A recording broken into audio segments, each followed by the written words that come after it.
Percy Jackson and the Olympians అనే series తో రచయిత రిక్ రియార్డన్ గ్రీక్ మైథాలజీ ఆధారంగా తాను సృష్టించిన ఫ్యాంటసీ ప్రపంచం ఏంటో సాహిత్య లోకానికి పరిచయం చేశారు. ఈ సిరీస్ పై గతంలో బుక్ రివ్యూ కూడా చెప్పుకున్నాం. ఇప్పుడిందుకు కొనసాగింపుగా ఆయన తెచ్చిన హీరోస్ ఆఫ్ ఒలింపస్ సిరీస్ గురించి మాట్లాడుకుందాం. Percy Jackson and the Olympians లో క్యాంప్ ఆఫ్ బ్లడ్ ను రచయిత పరిచయం చేశారు. ఇక్కడ గ్రీక్ గాడ్స్ కు పుట్టిన పిల్లలందరూ ట్రైన్ అవుతూ ఉంటారు.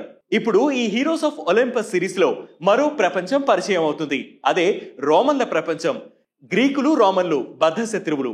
అలాంటి పెర్సీ జాక్సన్ తనకు తెలియకుండానే ఆ రోమన్ల ప్రపంచంలోకి అడుగు పెడతాడు. మరి ఆ తర్వాత ఏమైంది?